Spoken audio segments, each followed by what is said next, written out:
Hello everyone, welcome back to my YouTube channel Sujata Roy blog. সবাই কেমন আছেন? আশা করি সবাই ভালো আছেন। আমরাও আজ অনেক ভালো আছি।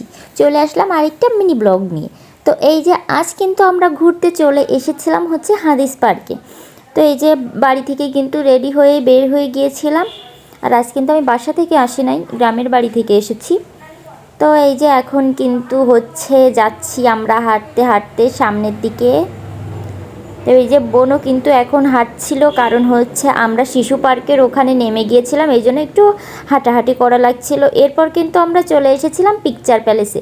আর এইখানে এসেই কিন্তু আমার এখানের একটা ফেভারিট খাবার আছে, যেটা হচ্ছে আর কি ওখানে অনেকগুলো মাখা পাওয়া যায়, কদবেল মাখা যে কোনো রকম। তো আমি কিন্তু নিয়েছিলাম মিক্সড যে মাখাটা, ওটা সব রকম মিক্সড করে হচ্ছে যে মাখাটা তৈরি করে আমার কাছে অনেক বেশি ভালো লাগে। তো তাই জন্য কিন্তু দুটো নিয়েছিলাম। আর এখানে আসলে হচ্ছে ডাকবাংলাতে আসলে পিকচার প্যালেসে ঘুরতে কিন্তু অনেক ভাল লাগে। তো তাই জন্য আমরা একটু ঘোরাঘুরি করলাম।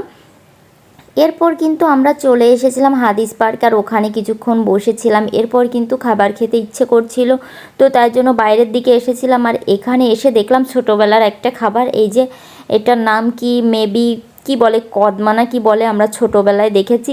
তো এই খাবারটা কিন্তু আমার অনেক বেশি ভালো লাগে, তো এটাই আমি নিচ্ছিলাম, মানে আমি খাবো এই জন্যই অল্প করে নিচ্ছিলাম।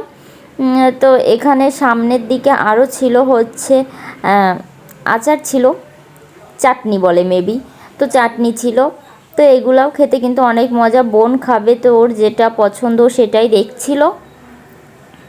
তো এই যে দেখেন চাটনিগুলো কিন্তু দেখতে অনেক সুন্দর ছিল। তো বোন কিন্তু হচ্ছে চালতার আচার অনেক বেশি পছন্দ করে, তার জন্য ওটাই নিচ্ছিল। দেখতে কিন্তু সত্যি সুন্দর লাগছিল, খুবই লোভনীয় ছিল।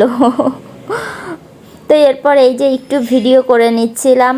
এইখানে অনেক মানুষ, মানে প্রচুর মানুষ এসেছিল। ফ্রাইডে ছিল না, তারপরও এত মানুষ। এরপর কিন্তু আমরা চলে এসেছিলাম ক্লাউড 9-এ। অনেক বেশি ক্ষুধা লেগেছিলো, কিন্তু খাবার অর্ডার করেছিলাম। প্রায় হচ্ছে 1 ঘন্টার বেশি আমাদেরকে বসিয়ে রেখেছিল। প্রচুর ভিড় ছিল হয়তো, মেবি জানি না।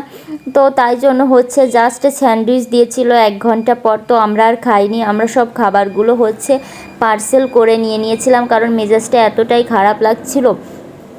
এত টাইম বসে থাকতে কার ভালো লাগে, 1 ঘন্টারও অনেকটা বেশি হয়ে গিয়েছিলো। এরপর আমরা বাসায় এসে একটু ফ্রেশ হয়ে নিয়ে দেন হচ্ছে খাবারটা বের করছিলাম, যেহেতু পার্সেল করা সব খাবার হচ্ছে প্লেটে বার করতে হবে।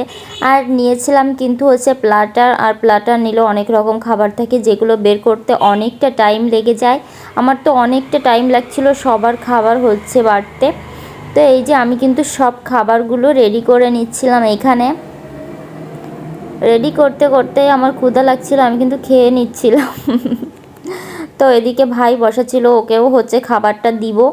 তো তাই জন্য কিন্তু আমি খুব তাড়াহুড়ো করেই বের করার চেষ্টা করছিলাম খাবারটা। আর অনেকটা রাতও হয়ে গিয়েছিল, মেবি 10টার বেশি বেজে গিয়েছিল। তো এই যে খাবার বের করে হচ্ছে সবাই খেয়ে নিব, খাবারটা রেডি করা হলেই হচ্ছে খেয়ে নিব। আজকের ব্লগটা এই পর্যন্তই। যদি ভালো লাগে অবশ্যই সবাই লাইক কমেন্ট শেয়ার করবেন, আর আমার পেজটাকে ফলো দিয়ে দিবেন। ভালো থাকবেন সবাই, দেখা হবে আবার নেক্সট ব্লগে। Tata everyone.